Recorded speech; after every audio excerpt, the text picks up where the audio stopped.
After Masha Gold, CC Gold naman. Oo. Who knows, di ba? Kung hindi gumana yung Masha Gold, why not CC Gold? O pagka nunok mo, medyo masama sa panlasa. Pero Aurora ngayon, nakakalabang ata sa turtle take.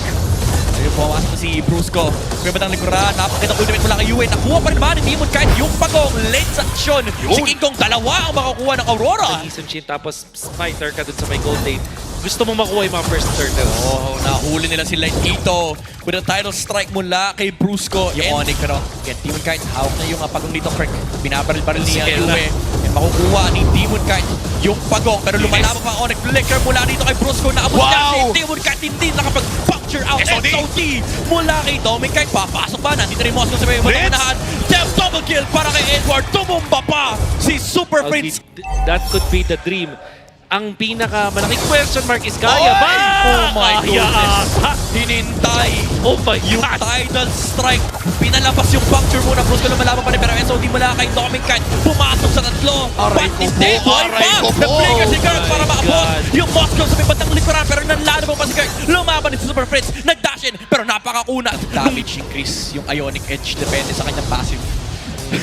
Oo, wait lang ha, Super Prince. Prince, oh, stunnable, naka-dodge, flicker, grabe yung mga micro-mechanics. Ayun pero lang! nandoon yung traction pulse! Abot, sinubukan pa mga outlay with the ultimate pero hindi umabot yung kanyang payong. Isun Shin lang talaga yung late game na inaabangan natin. Si Kirk, half HP na agad. Si Kendra ngayon ay magsusustain with a curtain call as well.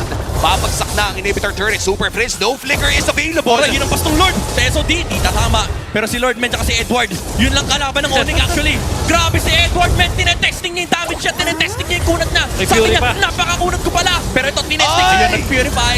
Wala yung title strike. So go time para sa Aurora. Light though, Oh, no! nakasobra ata. Nang pasok with the flicker. Pero nandito pa rin naman si Doming at si Demon Ganda. Kite. Sa may bandang likuran, Doming Kite with the tower lock and Aurora equalizes the series and we go to 3. Game 3 secured para dito sa Aurora Gaming. Demonic. Joy, hindi ganun ka-safe yung kanya. Hindi ganun parang, Pierce na lang pala.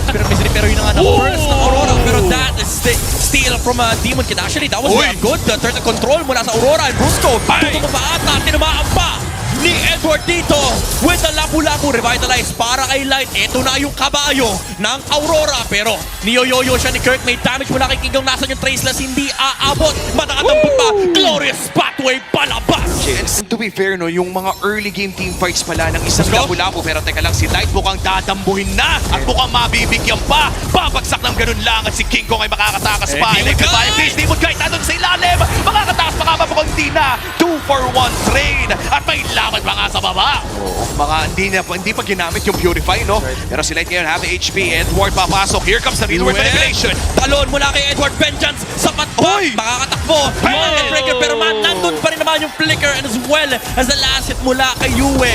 And Light. Pupunta rin sa may middle lane. Makakadepensa. Makaharangan din nila yung Reaper for Onyx Philippines and Aurora once again winning the turtle fight. Sila ng pick-off, yung Aurora makakuha ng neutral objective. Magtuloy-tuloy ito. Grabe! Oh, tumumba si Yue sa may middle lane. Glorious pathway mula dito kay Light. The Joy. Si Brusco. Pero si Demon Kite sa may batang likuran. Electrifying beats palabas. And Onyx Philippines. Isa yung nawala sa may middle lane pero may solo kill sa may top lane. Paano mo ginawa yun against a CC na 700 gold. Actually, yung lamang ni Dominic kahit 600-700 pero si Brusco rito tumalon kay Edward. Kaya ba din ang patumbahin? Yung Lapu-Lapu wala pang flicker pero kapag Phoenix Fighter, tatlo pa yung SOD! With the damage reduction from the second skill and SOD mula dito kay Dominic kahit Brusco tumatakbo pero wala sa patalunan. Demon Kite, zoning at King Kong sa may batang likuran and Torres sa may middle lane ang kanilang natakbuhan. Aurora! Again, another objective para sa kanila. Magpapatong-patong yung damage reduction. right. And si Dominic Kite nagtatago lang. Mountain Chopper, however, kita nila lahat. Pero may SOD, Glorious Pathway lumabas na mula kay Light. Tumama sa may batang likuran. King Kong securing the Lord pero Brusco hinahabol ng tatlo mula sa Aurora. Naghahanap pa sila ng additional kill. Dito sa may Dreadnought armor din. Ito na. one of the more important lords na pwede natin makita. Oh, At ouch! si Kirk, ang sakit Aray pare! ko yung Void Crystal dinaan sa Spear of Mystery. Passive lang. Spear of Quiescence mula rito kay Dominic Kite. Dinaan lang sa konting sibat. Ito ng Onyx Philippines at hindi pa nga bumatamba ang Lord dito sa top lane. Here comes the Glorious Pathway! Papasok ang Aurora. Nararamdaman na nila. Edward sa may bandang unahan with the flicker pero natampot siya ni ni Super Prince. Pinagbabalik siya ng bala ni Kelra. Pero yung sipat ni Domikite, kailangan namang ingat. Nakaka-defense pa sila. SOD! Si SOD! Mula kay Domikite, papasok ba? Hindi. Kumakalma ang Aurora. Disiplinang matindi. Onyx Philippines, they will defend. Ito, half HP already. Ang tanong, mag-all in nga pa sila dito. Demon Kite, binaburst down yung lower 4k HP. Makukuha nila with Electrifying Mits. Domikite naman na sumipat ng likuran. Brusco, na-force and purify. Pero lumalag pa si Domikite. Tumong para si King Kong. At ang bigay mo na glorious pathway mula sa Aurora. Inuubos nila. Isa. Brusco nakatakbo pa with the dash. Pero Demon Kite sumipat ng likuran. Shutting down Kelra. 3 heroes down on the side of Onyx, and Domikite nasa harap na ng base ng Onyx Philippines. Tower lock na ang hinahanap nila. Tumalon pa si Brusco sa may bandang likuran, pero siya ay tutumba. And in front of greatness, they find the weakness as they break the streak of Onyx Philippines and seize the win.